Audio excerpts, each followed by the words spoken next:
भक्तों, ओम नमः शिवाय, श्री शिवाय नमस्तुभ्यम, जय श्री महाकाल। जी हाँ भक्तों, क्या आपके भी घर में कोई ऐसा व्यक्ति है जिसका विवाह ही नहीं हो पा रहा? आप लोग बहुत ज़्यादा परेशान हो उसके विवाह के लिए कि आखिरकार इस व्यक्ति का जो विवाह है वो हो क्यों नहीं पा रहा। आपको समझ में भी नहीं आता कि आखिर ऐसा क्या हो गया जिसके कारण उस व्यक्ति का जो विवाह है वो नहीं हो रहा। हर एक चीज़ ठीक चल रही होती है, हर एक चीज़ अच्छी चल रही होती है, लेकिन अंत में आके कुछ ना कुछ ऐसा होता है जिसके कारण उस व्यक्ति का जो विवाह है ना वो होने का नाम ही नहीं ले रहा। आपको भी समझ में नहीं आ रहा तो आपको परेशान होने की ज़रूरत नहीं है। आज का ये जो वीडियो है ये मात्र और मात्र आपके लिए है।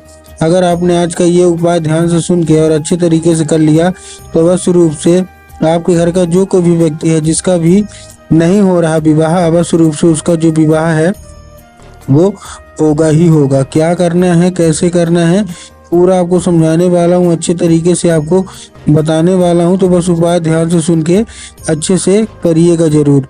देखिए, आपको भी पता है कि जो पूज्य गुरुदेव की कथा होती है ना उसमें लाखों की भीड़ मतलब लाखों का क्या होता है, भीड़ होती है। और जब गुरुदेव की कथा में लाखों की भीड़ होती है तो वहाँ ज्यादातर जो भक्त रहते हैं वो क्या करते हैं, पत्र के द्वारा अपनी इच्छा, अपनी मनोकामना जो है वो गुरुदेव तक पहुंचाते हैं। तो अभी गुरुदेव की कथा चल रही थी, आज से 4 से 5 महीना पहले की बात है। गुरुदेव की क्या है, कथा चल रही थी और गुरुदेव की कथा में लाखों की भीड़ आई। अब जब गुरुदेव की कथा में लाखों की भीड़ आई तो वहाँ ज्यादातर जो भक्त थे उन्होंने क्या किया, पत्र के द्वारा अपनी इच्छा, अपनी मनोकामना जो थी वो गुरुदेव तक पहुंचाई। अब जब गुरुदेव के पास पत्र पहुंचा और गुरुदेव ने पत्र पढ़ा तो वहाँ गुरुदेव ने देखा कि ज्यादातर जो भक्त थे उनकी क्या है, केवल और केवल एक ही इच्छा और एक ही मनोकामना है, क्या कि गुरुदेव हमारा जो घर का बच्चा है ना उसका क्या है, विवाह नहीं हो पा रहा। हम लोग बहुत ज्यादा परेशान है उसके विवाह के लिए कि उसका जो विवाह है वो हो जाए, लेकिन अभी भी उस व्यक्ति का जो विवाह है वो होने का नाम ही नहीं ले रहा। हर एक चीज सही चल रही होती है, हर एक चीज ठीक चल रही होती है, लेकिन अंत में आके कुछ न कुछ ऐसा होता है जिसके कारण उस व्यक्ति का जो विवाह है ना वो होते होते रह जाता है। तो ऐसे में कौन सा उपाय करें ताकि उस व्यक्ति का जो विवाह है ना वो अच्छे तरीके से हो जाए, आज के इस वीडियो के माध्यम से हम आपको बताने वाले हैं। तो बस उपाय ध्यान से सुन के अच्छे से करिएगा, ठीक है ना। देखिए क्या हुआ कि जब गुरुदेव के पास पत्र पहुंचा और जब गुरुदेव ने पत्र पढ़ा तो जब गुरुदेव ने सब पढ़ा कि उनका विवाह नहीं हो पा रहा, उनकी जो उम्र है वो भी गुजरती जा रही है, कोई मतलब 30 साल का हो गया, कोई 35 साल का हो गया, कोई 40 साल का हो गया, लेकिन अभी तक विवाह ही नहीं हो पा रहा। तब गुरुदेव ने 2 से 3 उपाय बताए और कहा ये उपाय कर लेना। वो लोगों ने जा जाके इस उपाय को करना शुरू किया। वही लोग 1-1.5 महीने बाद आ गए गुरुदेव की कथा में और कहने लगे, गुरुदेव आपने जो उपाय बताया है ना उसके कारण हमारे घर का जो व्यक्ति था जिसका विवाह नहीं हो पा रहा था उसका अचानक विवाह पक्का हो गया है, आपका कोटि कोटि धन्यवाद। तो देखिए, इतने दिन से विवाह नहीं हो रहा था लेकिन गुरुदेव के द्वारा बताए गए उपाय के कारण ही विवाह पक्का हो गया। तो आपके भी मन में आया होगा कि भाई ऐसा कौन सा उपाय है, तो चलिए मैं बता देता हूँ आपको उपाय। लेकिन उसके पहले चैनल पे अगर पहली बार आए हैं और आवाज मेरी पहली बार सुन रहे हैं तो वीडियो कर दें लाइक और चैनल को भी कर लें सब्सक्राइब, ताकि पूजनीय पंडित प्रदीप जी मिश्रा के रोज नए नए उपाय जो कि मैं उनकी कथा से सुनता हूँ और श्रवण करता हूँ ना, सबसे पहले मैं आपको प्राप्त करा सकूं। तो देखिए, जो हमारा सबसे पहला उपाय है, इस उपाय में आपको करना क्या है।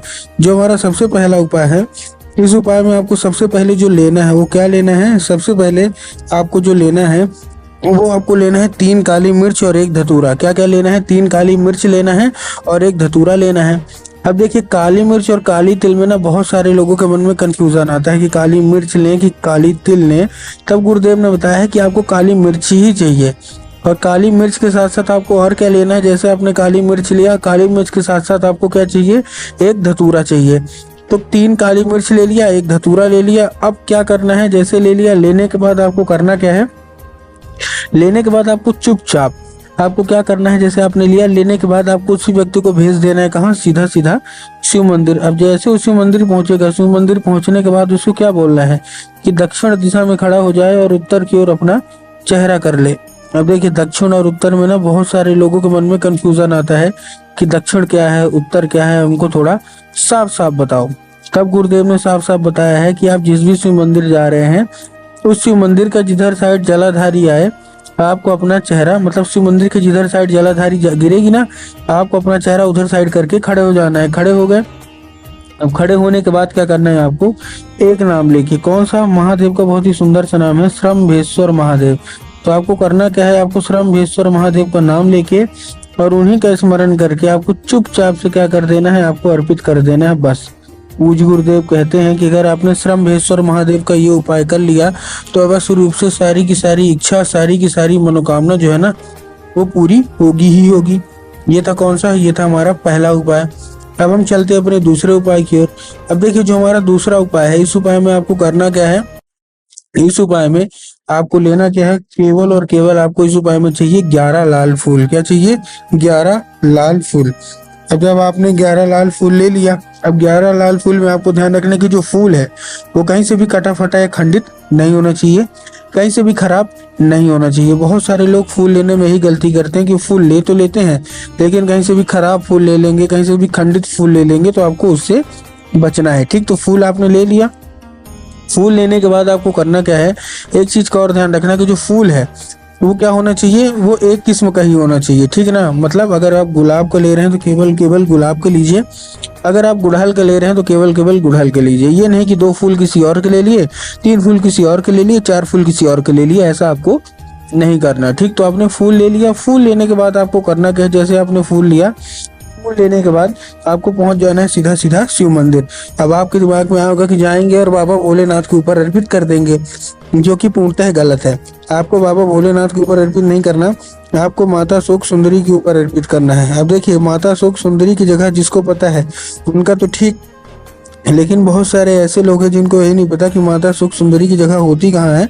तब गुरुदेव ने बताया जो जलाधारी है, जलाधारी के बिल्कुल बीचों बीच, कहाँ, जलाधारी के बिल्कुल बीचों बीच किसकी जगह होती है, माता शोक सुंदरी की। तो आपको करना क्या है, माता शोक सुंदरी की जगह पे आपको चुपचाप से क्या कर देना है, आपको अर्पित कर देना है बस। पूज्य गुरुदेव कहते हैं कि अगर आपने ऐसा कर लिया तो अवश्य रूप से सारी की सारी इच्छा, सारी की सारी मनोकामना जो है ना वो पूरी होगी ही होगी। ठीक, ये था कौन सा, ये था हमारा दूसरा उपाय। अब हम चलते हैं अपने तीसरे और आखिरी उपाय की ओर। अब जो तीसरा और आखिरी उपाय है, इस उपाय में आपको चाहिए क्या, एक पान का पत्ता लेना है और पान के पत्ते के ऊपर आपको शहद का लेपन करना है। जिसका अभी विवाह नहीं हो रहा, पान का पत्ता लीजिए, पान के पत्ते के ऊपर शहद का लेपन करिए। शहद का लेपन करने के बाद वही व्यक्ति जाएगा शिव मंदिर। शिव मंदिर जाने के बाद आपको माता शोक सुंदरी की जगह में अर्पित करना है। माता से उसको औषधि के रूप में मांगना है।